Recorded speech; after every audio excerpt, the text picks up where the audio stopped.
Hey guys, so this video is going to be a little different just because I want to be able to show you some concrete. So algebraic expressions, this is also a review. The algebraic expressions lesson, the little one with the little orangish yellow, whatever, little icon on your Schoology, it's actually a really good one, so check that out. For vocab, it's really important that you know these terms. They are review. So if I have 2 times a group of 4x plus 9s, the 2 is a factor because it's being multiplied by the group. Okay, so that's a factor, and we know that factors are just numbers that are multiplied together. So this is a factor of these. Here we have, sorry about all the bells, the variable. In this case, I have an x. There could be also y, z's, a, l's, whatever, and those would all be variables as well, okay? Coefficient is the number that's being multiplied by the variable. Could be a fraction, decimal, integer, doesn't matter. Whatever number is being multiplied by that variable is called a coefficient, okay? And co means together, so I always use that to kind of help me remember what that guy's called.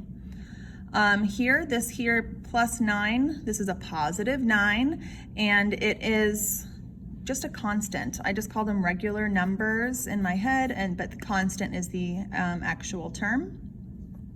Terms are the parts of the expression that are added together. So the 4x is a term and the 9 is a term, okay? Then when we would distribute these, like if those, whatever's being added together, those are terms, okay? Like terms, they have the identical variable parts. So in this case, I have x on this term, and my next term's a positive 2. That one doesn't have any variable, so it's a constant. Next one's a positive 7x. And because these both are x's, I can combine those because they are like terms. Here I have a positive 8. It's just a constant. There's no variable. So I would combine those as well. Okay, so when I do that, my 3x and my 7x, they're both positive, so they make 10x.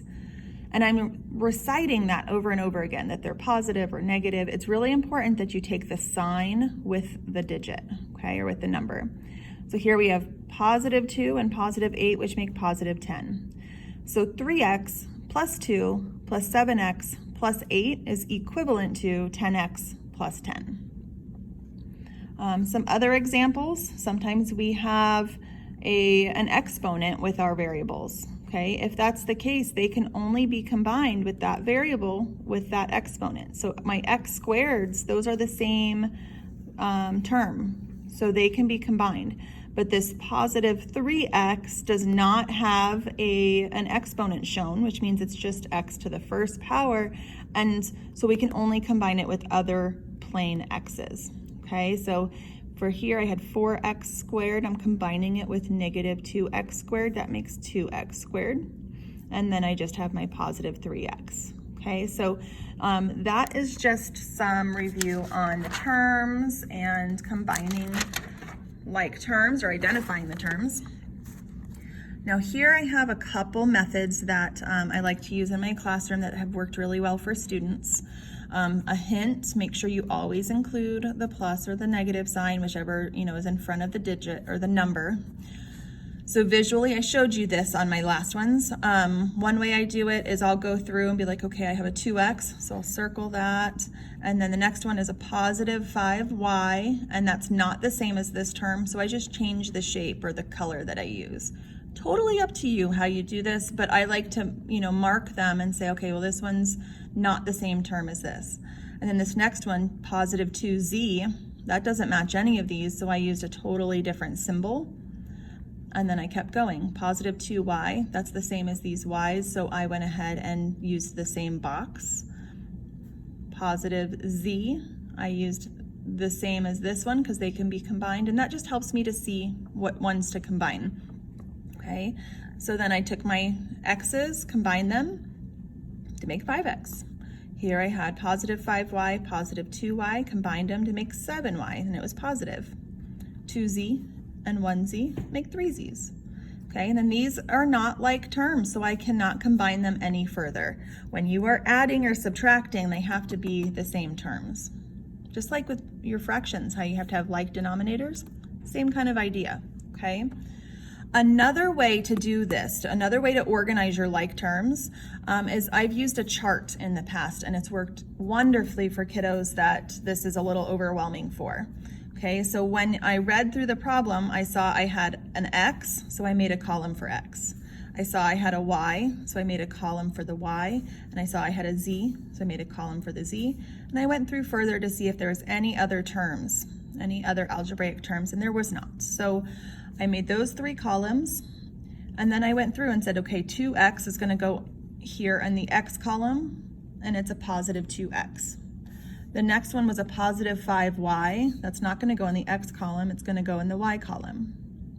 The next one was positive 2z, so I put that in the Z column.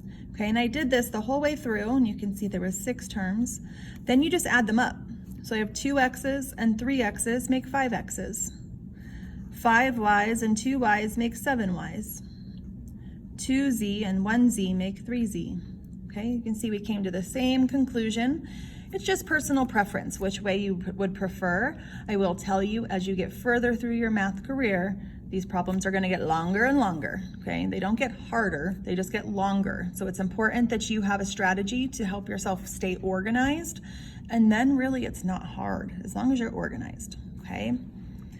So I gave you some more examples here. So if you want to go ahead and do the examples, there was 4r plus 3y minus 2r plus 3y minus 8y plus 5r squared. And then combine those like terms. I modeled it out for you, so if you want to do it and then check it.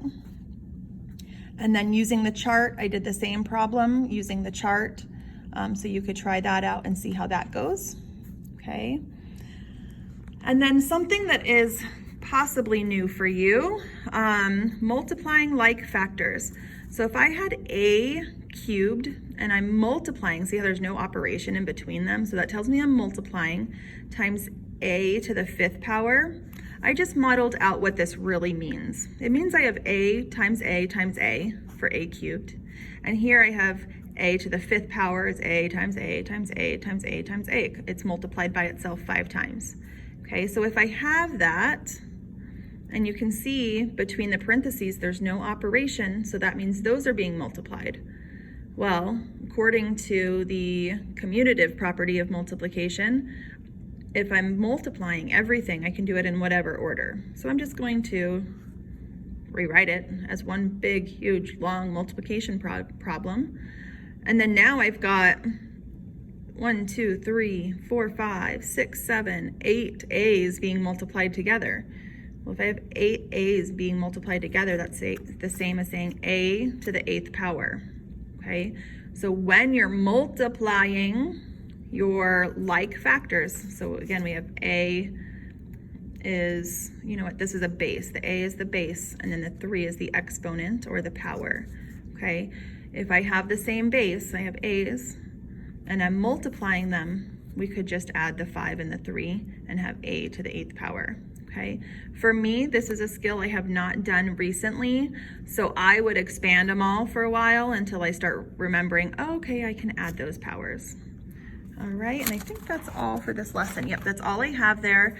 I am going to make another little video for like terms if that is something you're still not totally grasping.